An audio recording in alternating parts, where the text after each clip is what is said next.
Hello, I'm Cadet Fitzgerald, and today I'm going to show you how to find the critical values of methane using the van der Waals equations. So what I did was I found the critical exponents of methane by obtaining the measurements from NIST for the molar volume, pressure, and temperature as temperature approached the critical values. Because at the critical values, the exponents should all be about the same. So, I'll show you how I did that using these calculations. First, I found beta. So, the formula for beta, as you can see on the top left, is the molar volume of the gas minus the critical molar volume, which is proportional to the critical temperature minus the temperature raised to beta. So then we just rearrange that. We take the natural function of both sides, bring down beta, and we see that beta equals the natural function of the molar volume of the gas minus the critical molar volume of the natural function of the critical temperature minus temperature. So I took the data that I got from NIST, so that would be the molar volume of the gas at different temperatures, and then the critical temperature minus the temperature, and just plug that into the formula on the bottom. And I'm going to show you my Excel table, which shows the calculations for that. I'll be over here. Go to, where'd my mouse go? There it is. Okay, so here you can kind of see the data I got from NIST. You can see I got temperature, pressure, density, volume, bunch of other stuff. I didn't necessarily use it all. But here, we can see what is pertinent. You can see how on the bottom axis, we have the natural function of the critical temperature minus temperature, which is this column right here. And then on our y-axis, see if I can bold this over so you can see it. There it is. You can see that we have the natural function of the molar volume of gas minus the critical molar volume. And you can see that column corresponding right here in column M. So we just built the line. And you can see on the top right that it produced this equation. Y equals 0.4075x minus 3.3148. And we have a really good r-squared value. It's 4 nines. So the line fits the data very well. So we just take the derivative of that and we get 0.4075 as our beta value. So that's 1 down. And we have 2 to go. So next, what I wanted to find is gamma. So the formula for gamma starts out like this. We have KT is proportional to the absolute value of the temperature minus the critical temperature raised to the value of negative gamma. The problem is we don't know what KT is, and KT's values vary depending on the volume. So we have to use the formula for KT, and that is KT is equal to negative 1 over volume times the partial of volume over partial of pressure at constant temperature. So, how do we find that? Well, what I did was I just took the data points for volume and the data points for pressure and plotted them one against the other. So we have a graph. It's going to look something like this. let's see. It's going to look like volume over pressure. We're going to have some sort of slope, but whatever slope we get, the slope is going to be plugged directly. Sorry, it's not quite it. Ultimately, the slope is going to be plugged in there, but we'd actually take the derivative of this line. So whatever this line is, whether we use a straight line or we have to use some other function, we're going to take the derivative of that. And the derivative, so we're going to have y prime is going to be plugged into there. And that is how we're going to find our values for kt. So I did that all on Excel once again. And it looks something like this. That's volume versus pressure. This is the function that I fit it to. It's a quadratic. And our r² is 0.9972, which is still pretty good for our purposes. So this is just the way I calculated kt. And now we have kt.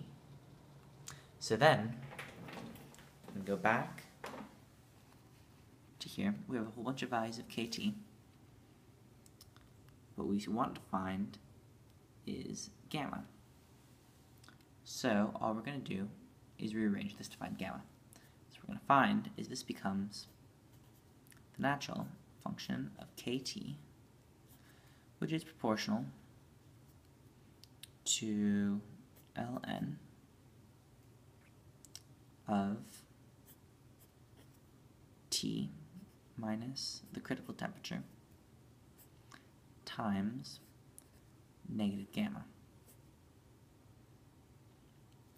So then we just divide to solve for gamma. So we have gamma is equal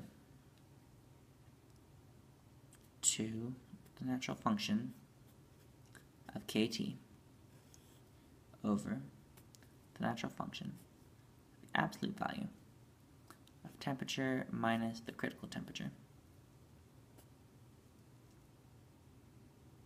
And then we bring the negative sign over, so that whole thing is negative. So then, all we're going to do to find gamma is we're going to make another plot. And this plot is going to have the negative ln of kt on the y-axis, and the natural function, the absolute value of T minus the critical temperature. And then once again, we're going to get a formula for that. We're going to take the derivative, and that derivative is going to be our value. So we did that on Excel. On these columns, you can see we have, here it is. Oh wait, that's the wrong one. Let's go over to here. Here it is. So this is negative ln kt, and this is the absolute value of the natural function of the temperature minus the critical temperature. So you plot that, and this is what we got. We got y equals 2.1301x minus 3.9462. We only used the last 3 data points because those were the closest to the actual critical values. And r² is 0.8896, not great, but we are limited by the data. So we found gamma, because we just take the derivative of that and we get 2.13. Then we're finally going to move on to solving for delta. And delta is solved in a very similar way as we did for the other two. It's a little bit easier than gamma even. So the formula for delta is the absolute value of the pressure minus, the critical pressure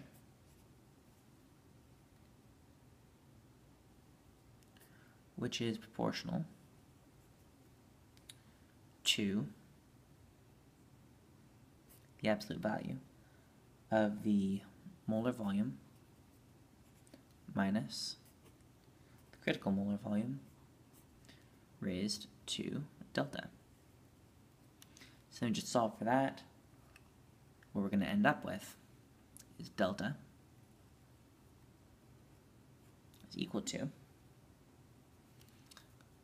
the natural function of the absolute value of pressure minus the critical pressure over the natural function, the absolute value of the molar volume minus the critical molar volume. And so we just plug in our values for each of our data points, and once again, we're going to get something that looks like this.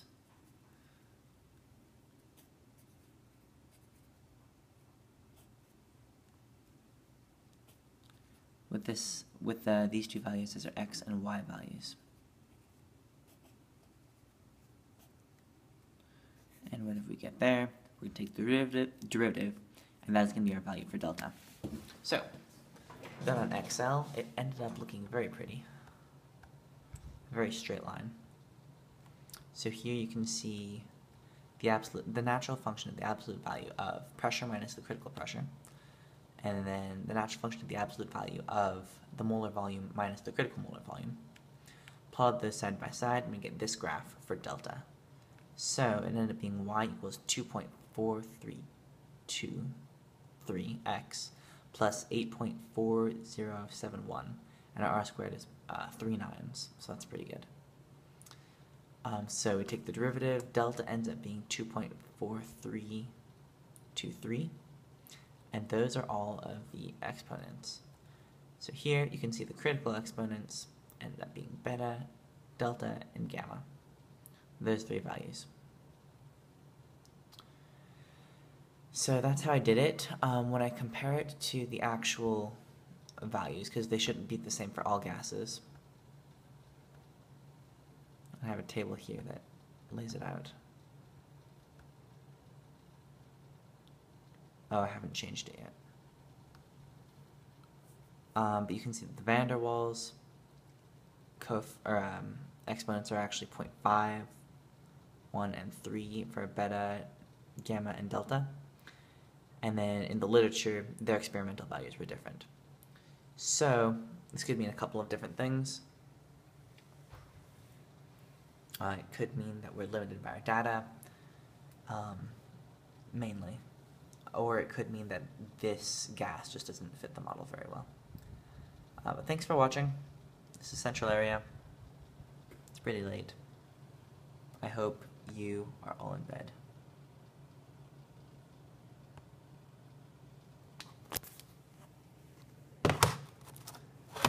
Good night.